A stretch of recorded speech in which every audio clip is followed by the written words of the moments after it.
Hello and welcome. Please fasten your seatbelts and set your phones to airplane mode. Today on the Flightline, the Vought F-8 Crusader. My name's Jacob and I'll be your captain as we take a look at The Last Gunfighter. The Crusader was a single-seat supersonic carrier-based fighter designed primarily for an air superiority role as a successor to the Vought F-7 Cutlass.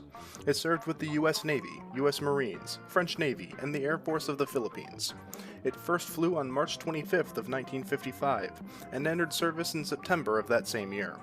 She had an armament of 4 AIM-9 Sidewinder missiles, 32 unguided Mark 40 folding fin aerial rockets, and famously 4 Colt Mark 12 20mm autocannons. These cannons were derived from the World War II era Hispano cannons found in such planes as the Supermarine Spitfire and the Lockheed P-38 Lightning. Later variants of the Crusader also had underwing pylons that could mount 2 1,000 or 2,000 pound bombs, 4 500 pound bombs, 12 250 pound bombs, or 24 Zuni rockets, giving a pretty hefty punch in a ground attack role. The F-8 had a wingspan of 35 feet 8 inches and a length of 54 feet 6 inches. It was powered by a Pratt & Whitney J57 engine producing 16,000 pounds of thrust and afterburner. Its maximum takeoff weight was 34,000 pounds, and it could reach quite a high top speed of 1,322 miles per hour. The jet also boasts a surprisingly large combat radius, especially for the time, of 600 miles.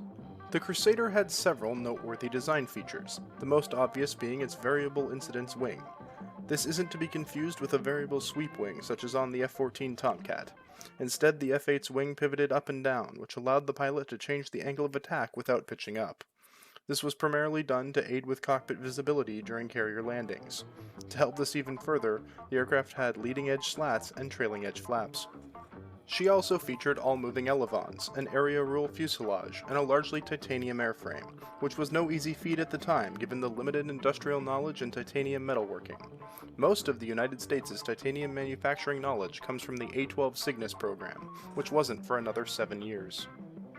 Over the course of its service life, a ridiculous 18 variants of the F-8 were built, though most of these featured only mild engine upgrades and equipment upgrades. The latest versions produced 17,000 pounds of thrust, a full 1,000 more than their first versions. Some noteworthy variants are the RF-8A and RF-8G, which were photo recon planes.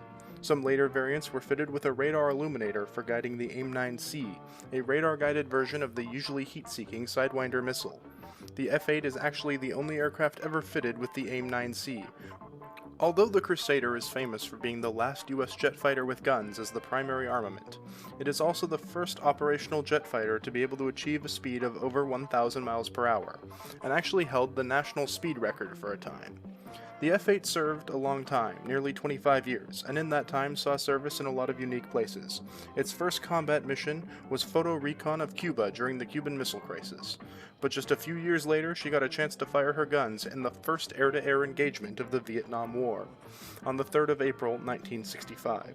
Sadly, this ended with the first combat loss of an F-8 as a North Vietnamese MiG-17 downed a Crusader with cannon fire.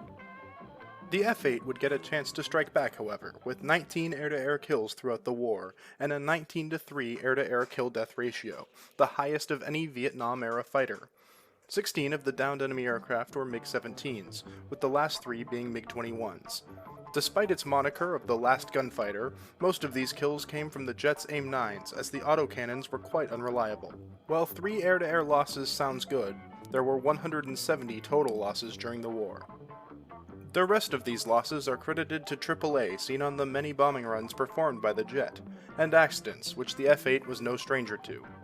In fact, the F-8 was so accident-prone that over its service life, of the 1,261 Crusaders built, an insane 1,106 of them had been involved in accidents at the time of retirement. Most of this came down to handling difficulty during carrier landings, and poor ground maneuvering due to its nose gear system. The F-8 did, however, survive one accident that might surprise you, as on the 23rd of August 1960, an F-8 was launched with its wings still folded, climbed to 5,000 feet, and returned to land safely.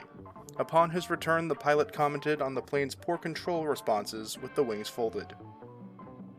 After a long and storied career, the F-8 was retired from U.S. fighter service in 1976, largely due to attrition from wartime fleet losses and damage in Vietnam. She continued to serve in the US as a recon aircraft for a few more years, and ended service with the French Navy in 1999, thus ending the nearly 50-year career of the last gunfighter. I hope you enjoyed this first episode of On the Flightline. If you did, please consider subscribing and leaving a like and a comment. Thanks for watching, and remember, you can always go around.